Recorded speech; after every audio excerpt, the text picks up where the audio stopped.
What's up guys, welcome back to the channel. Boozer here. Thanks for stopping by. In today's video, I am on the test server here today, so thank you Plarium for allowing us access.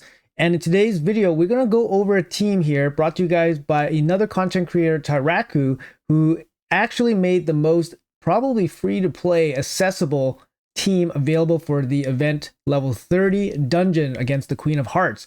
Let me go over this real quick here. But first, massive million shout outs to Tyrauku and this team. Very cool team here. His channel, make sure you guys give him lots and lots of love. He's on his push to 30k subscribers, so make sure you guys are one of his subscribers. Definitely worth a sub. Great content creator to watch. And I'll go over his team here for you guys. I think it definitely deserves another video for this, just to get this exposure out for him, because the team is so awesome. It's kind of like a play on the Geomancer strategy where your team just kind of soaks damage, but he made it work with a very ingenious kind of way that, you know, he incorporated unkillable or block damage into this team, making it much more consistent instead of just straight up tanking the damage. So I'm going to go over the details here. I playtested the run for a little bit, quite a bit actually, and I did find a couple nuances in the build that needs to be mentioned so it can achieve as high success rate as possible. So let's jump right into it.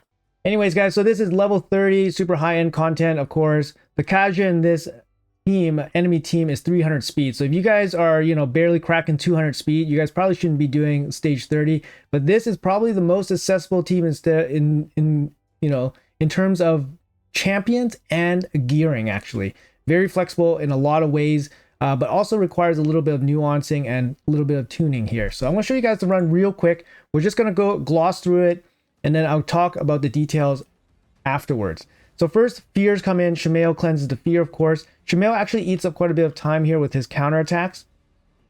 We soak up the damage here from the Timid. Timid actually hits pretty strong here. Again, the counterattack soaking up a little bit of damage. HP burn comes out. We place the unkillable. We start taking damage. As long as we're taking damage from the Cupidus, this is when the boss starts taking lots of damage. Make sure all your guys are set to their AoEs. We got the Cold Hearts coming in with their max HP hits. They're all capping out at 435,000. So ideally, there is some gearing nuances here, because the damage can be a little bit on the low side, especially if the Venus doesn't land her decreased defense and weaken. So the problem I'll tell you guys here, there is very small nuances that trigger like random losses. And I'll tell you guys exactly what happens. So here, 51 seconds is very consistent. I think 48 seconds was maybe like the best that I've gotten, but 48 to 60 seconds roughly. But I'll tell you guys exactly what happens here. So let's go back.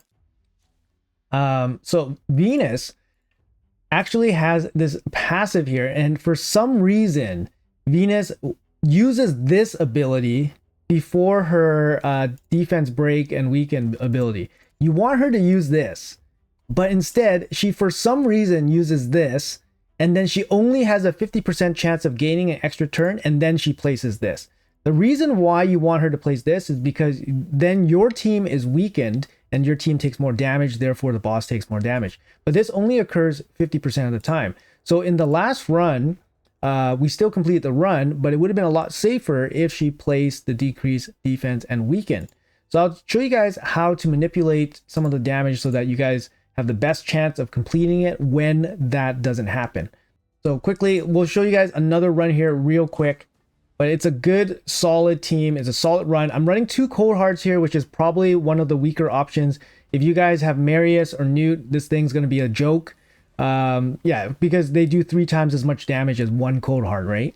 So your damage is just you're just gonna be able to clear it much quicker. You're gonna have the consistent damage. So here Venus actually places it, and if you guys rewind the video, you'll see her say partner bonus or partner something, and then you'll see her say extra turn, and then she places the decreased defense and weaken.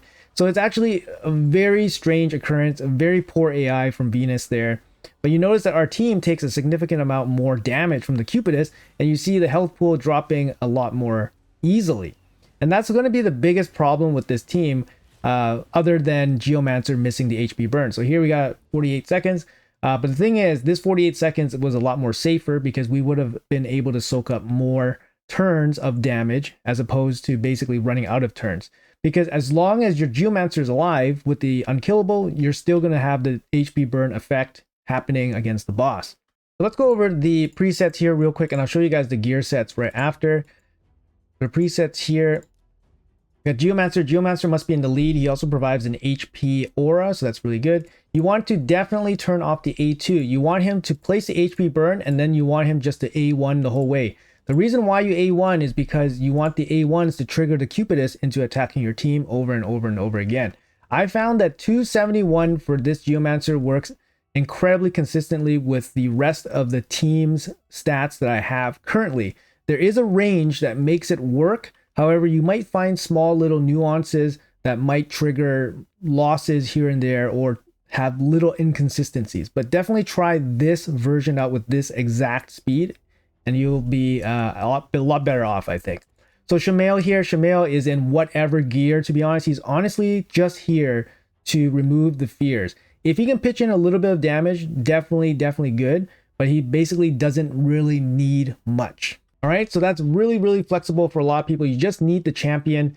Again, if you have him in some kind of damage gear, it's going to help just because this team can run short on damage, especially if Venus doesn't land the decreased defense and weaken. After that, we have the Man Eater here. So Man Eater, you want to turn this off. It doesn't really matter if you have this or the A1 on. You want, of course, you open with the unkillable block debuffs. The important part is that Man Eater is replaceable in this team. The big thing is you need a unkillable champion or block damage champion that gives you 2 turns. So your team can soak up damage for 2 turns. I believe having block damage makes your team take less damage. So therefore you need something better than Cold Heart as the damage dealer. So just something to keep in mind. So Sir Nick would work, Man Eater would work, Roshguard would work, for example. For this particular build, 263 is what I found Man Eater to work extremely well at. I know in Tyrauku's video, he mentioned 262 would work. I tried 262 and it didn't work for me. And as soon as I made it 263, it worked perfectly. So for me, 262 did not work. 263 works, but it could be a combination of things where 262 might work with different speeds from the different champions, but 263 worked really well for me. So try to aim for that. I have high HP because Man Eater is actually in a shield set, which is really important. He doesn't need accuracy or anything, so having a shield set on him is a little bit easier to build, but 263 is the speed on him. As for my DPS range, wide. Okay, Cold Heart needs to Heartseeker and then needs to A2 and then die.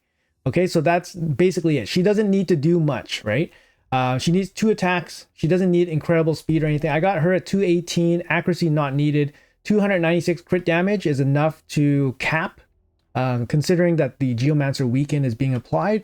So 296 crit damage is enough. I think I have her with Giant Slayer, so she can pitch in a little bit more damage against the boss.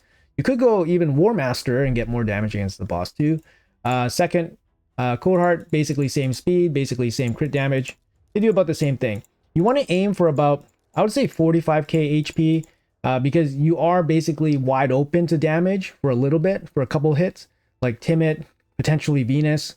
So you want to be able to take some hits. I would say at least 45k HP if you can swing it. Every other stat doesn't matter. 70% crit rate, as close to 300 crit damage as you can muster. I think you can get away with maybe 280 if the weaken always lands, but of course the weaken might not land sometimes, and then you want more of the crit damage to make sure you cap out your Heartseeker. And then that's about it.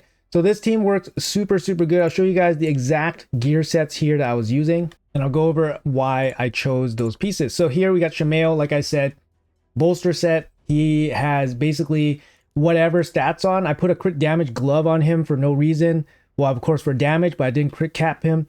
His speed's almost irrelevant. I wanted him with a little bit of HP so that his bolster set is decent. I have him in the bolster set because my bolster set's really bad. So as long as he can have the bolster set, that's really important. You must have the bolster set plus a shield set. And I believe double shield set works. So if you have a Shamail with the shield set and then you put the second shield set on somebody else, then that actually counts as 10 buffs, which is really weird. But yeah, it's something weird that's going on. But as long as you have the bolster, shield set, or double shield sets, the boss will basically go right after the Kaja turn meter boost.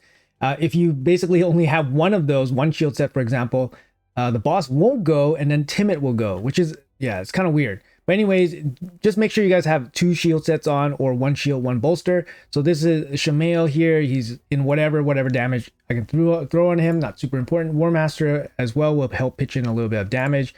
So that's him. After that, we have the Man Eater here. So Man Eater is in the second shield set, or, you know, the bolster set plus shield set, but he's in the second one. Again, he's a little bit easier to build because he doesn't require accuracy, so he seems like a prime candidate for the shield set, of course. 263 is what I'm aiming for. I haven't tested the higher ranges, but for me, 262 was not working with the combination of speeds that I had. The other really important specific thing here is actually the supersonic set. So the way it's working is that the supersonic set fills up the 8% turn meter for Man Eater. And the way it works is that the supersonic set would basically boost up the Man Eater's turn meter 10 buffs worth.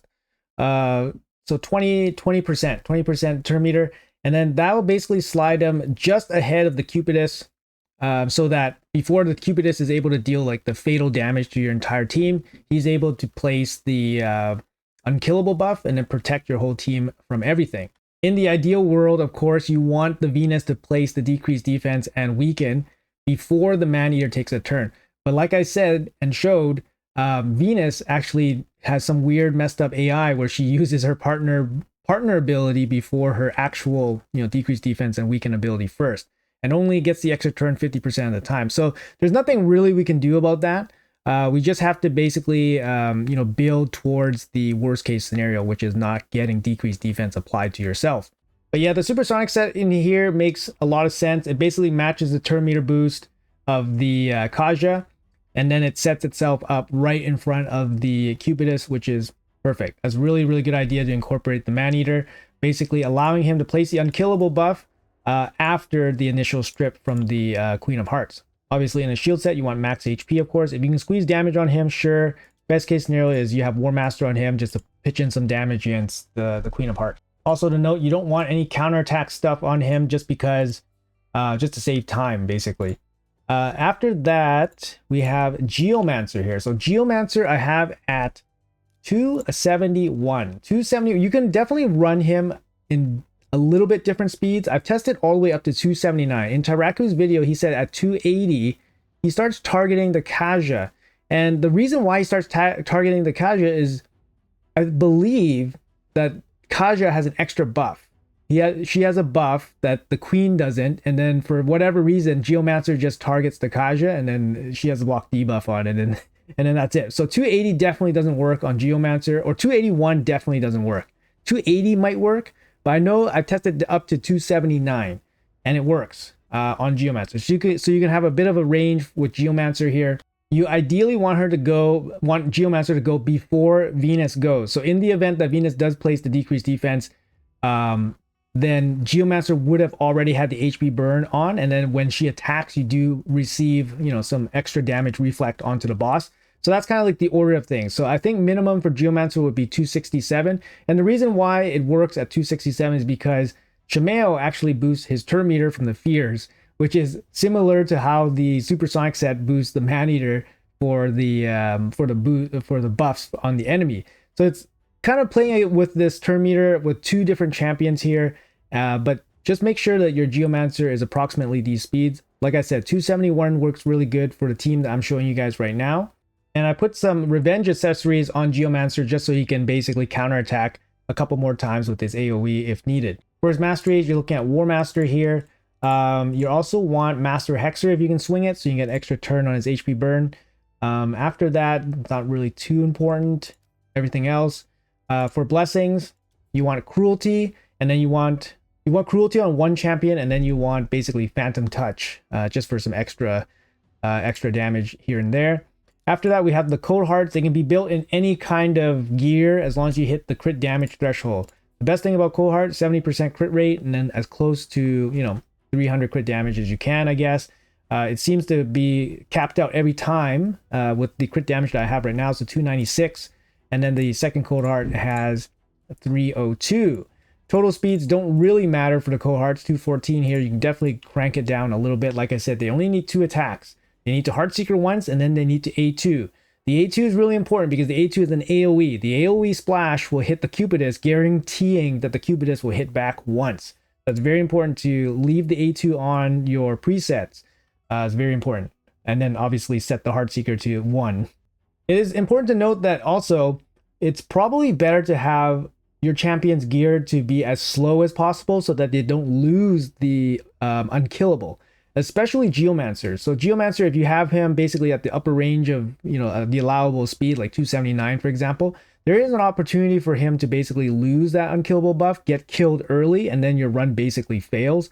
So I want him to be as close or as close to the slowest range possible, which is, I believe, 267.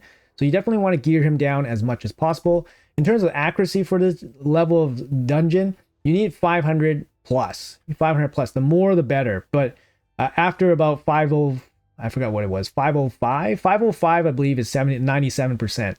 But after that, you're not going to get too much more benefit. But definitely want at least 505. And only Geomancer really needs the accuracy. So anyways, let's do some more runs, and then we'll show you guys the occurrence where Venus actually does that weird thing where she only uses her partner ability instead of her actual true ability here. But this is very consistent. There's no other real RNG that happens other than Geomancer's placing of the HP burn. If he misses the HP burn, this run's obviously going to fail. If he misses the weaken, depending on how strong your cold hearts are, you might actually fail. And then it's going to come down to how often Cupidus can crit, basically. Here we go. This time we don't have to decrease defense and weaken, which is a little bit unfortunate. I can see our damage is a little bit on the low side. We might be able to get there.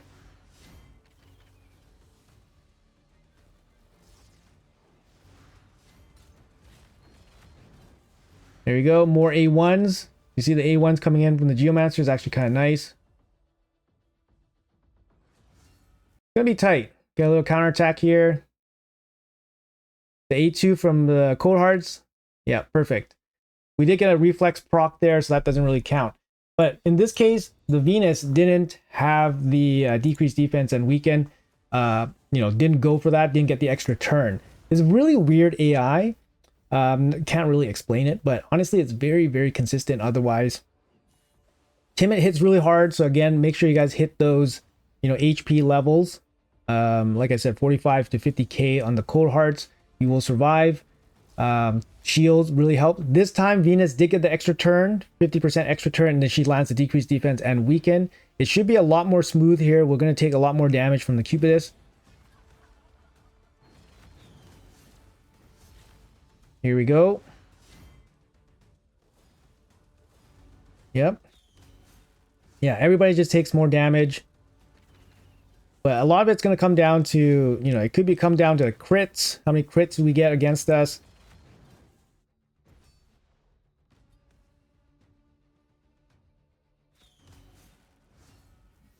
Yep, Timid hits pretty good. A2. A2. I think we got a little bit unlucky in this one. Pretty close. And can we do it? Pretty close. See, like this time is actually very interesting. Sometimes it doesn't work, but it's honestly dependent on how often they crit.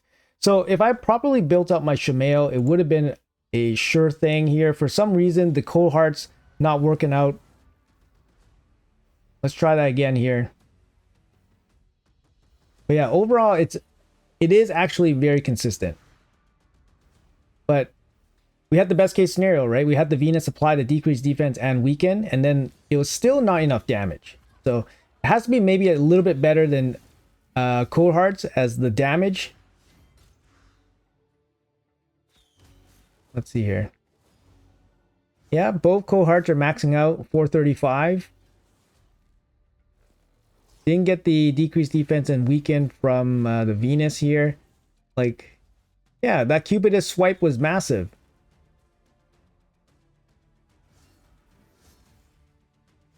Like, this one should be able to do it for sure. Yeah, It's actually really interesting. I can't figure out how to make it exactly 100% perfect. I mean, it's never going to be 100% perfect because of Geomancer applying the applying the HP burn, but I think a lot of it comes down to whether Cupidus crits. How often Cupidus crits. Or how often Timid crits, because Timid hits really hard too. There's no way to get Geomancer to go before Timid. So I tried to do that too. Venus almost killing our squad. This is kind of what I meant by make sure you guys can survive all the hits. Timid plus Venus. But right now, the unkillable comes and then we're kind of safe.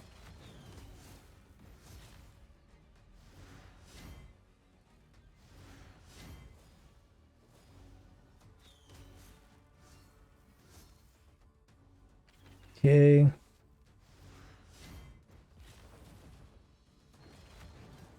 Yeah, it's really interesting.